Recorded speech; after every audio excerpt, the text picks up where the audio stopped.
안녕하세요. 법무법인 일로 공무원 형사징계센터의 오종훈 변호사입니다. 이번 영상에서는 파트 A 징계 및 인사위원회의 의결 처분에 대한 불복 절차, 소청심사 제도에 대해서 알아보도록 하겠습니다. 소청심사에 대해서 많이 들어보셨을 텐데요. 지난 영상 파트 7에서 공무원에 대한 징계 처분이나 강임, 휴직, 직위 해제 또는 면직 처분을 할 때 그 처분권자 또는 처분 제청권자는 처분 사유를 적은 설명서를 교부하여야 한다고 말씀드렸습니다. 그런데 만약 처분에 대한 사유 설명서를 받은 공무원이 해당 처분 결정에 대해서 불복한다면 어떻게 해야 할까요? 분명 불합리한 결정이라고 생각하지만 이미 처분이 결정되었기 때문에 이를 그저 받아들여야만 하는지 고민이 많으실 텐데요. 걱정하실 필요가 없습니다. 불합리한 처분을 방지하기 위해 국가공무원법 제76조에서는 의결 처분에 대해 불복할 수 있는 제도를 마련하고 있습니다. 그 제도는 바로 소청심사입니다. 그렇다면 소청심사는 어떤 제도일까요? 소청심사 제도는 공무원이 징계 처분이나 그 밖에 그 의사에 반하는 불리한 처분, 그리고 부작위에 대해서 이의를 제기하는 경우 이를 심사하고 결정하는 특별행정심판제도입니다. 본 제도는 위법하거나 부당한 인사상 불이익 처분에 대한 구제로서 사법보완적 기능을 수행하고 있는데요. 직접적으로는 공무원의 신분보장을 통하여 직업공무원 제도의 확립에 기여하며 간접적으로는 행정의 자기통제 효과를 도모하는 데 그 목적이 있습니다. 원징계에 대해 불복하는 공무원으로부터 소청 제기가 있을 경우 위원회는 구체적인 사실관계에 대해 심리하고 법령을 해석하고 적용하여 이를 판단하고 있는데요. 이 과정을 통해 이의 제기가 타당하다고 판단된다면 원징계 처분이 감경되거나 취소 또는 무효화할 수 있습니다. 단 불복 절차를 진행하기 위해서는 청구 기한이 중요합니다. 국가공무원법 제76조 제1항에 따르면 처분 사유서를 받은 날로부터 30일 이내에 소청심사위원회에 심사를 청구하여야만 의결에 대한 불복 절차를 진행할 수 있습니다. 소청심사를 청구할 때는 소청심사 청구서를 위원회에 제출하여야 하는데요. 청구서에는 다음 사항을 반드시 기재하여야 합니다.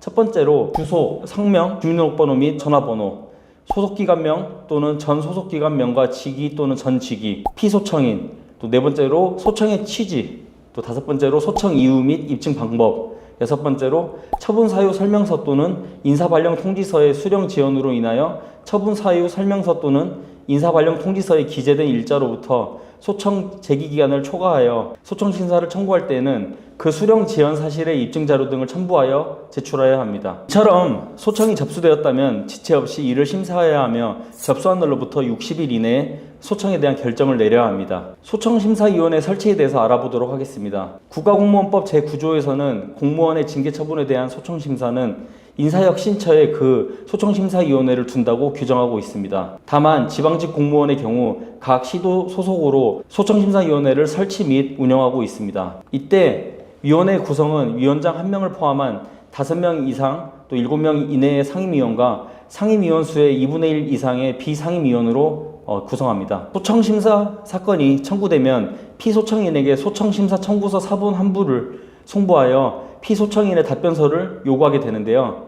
이후 피소청인으로부터 답변서가 제출되면 검토를 거쳐 필요한 사실조사와 자료 수집을 실시합니다. 또한 심사기일을 지정하여 당사자인 소청인과 피소청인에게 출석을 통지한 후 해당 심사 일시에 심사 및 결정을 거치게 됩니다. 심사 당일에는 요건심사와 본안심사로 진행되는데요. 요건심사는 해당 심사 청구가 제기 요건을 갖추고 있는지 여부를 심사하는 것으로 소청 제기 기간이 지나지 않았는지, 소청인에 적격한지, 그리고 소청심사 대상 및 소청 관할 등에 대한 검토가 이루어집니다. 만약 심사 결과 제기 요건을 갖추지 못하였다고 판단될 경우 해당 심사는 각하됩니다. 그 다음으로 본안심사는 요건심사의 결과 해당 소청심사 청구가 적법한 것으로 인정되어 청구 내용에 관하여 실질적으로 심사하는 것으로 징계위원회 관할과 구성 등 징계 절차, 또 징계의 원인이 된 비위의 사실관계, 비위의 경중 등을 고려한 징계 양정, 기타 정상 참작 등에 대해서 이렇게 심사하게 됩니다. 심사가 끝이 나면 소청 사건에 대한 결정을 내리게 됩니다. 관련 결정은 제적위원 3분의 2 이상의 출석과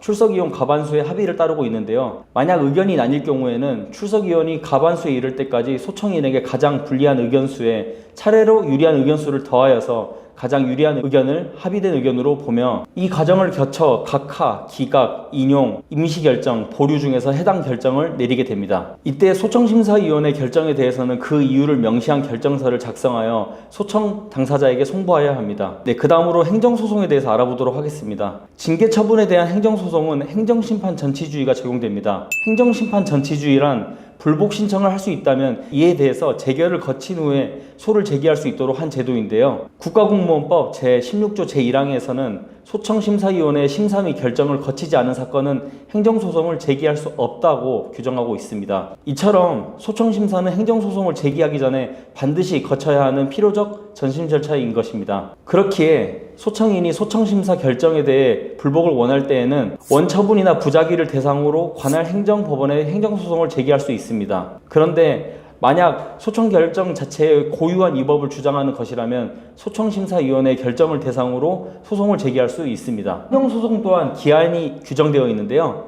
결정서의 정본을 송달받은 날로부터 90일 이내에 제기해야 하며 소청인이 행정소송을 제기한 경우 소청사건의 피소청인은 소송을 제기한 사실 및 그 결과를 소청심사위원회에 통보하여야 합니다. 오늘은 징계 및 인사위원회의 의결 처분에 대한 소청심사 청구 방법과 위원회의 절차, 그리고 소청에 대한 불복으로서의 행정소송까지 불복에 대한 모든 것을 알아보았습니다. 다음 영상에서는 국가직과 지방직 공무원의 직권면직에 대한 영상으로 찾아뵙겠습니다. 이상으로 법무법인 1로 공무원 형사징계센터의 오종훈 변호사였습니다. 감사합니다.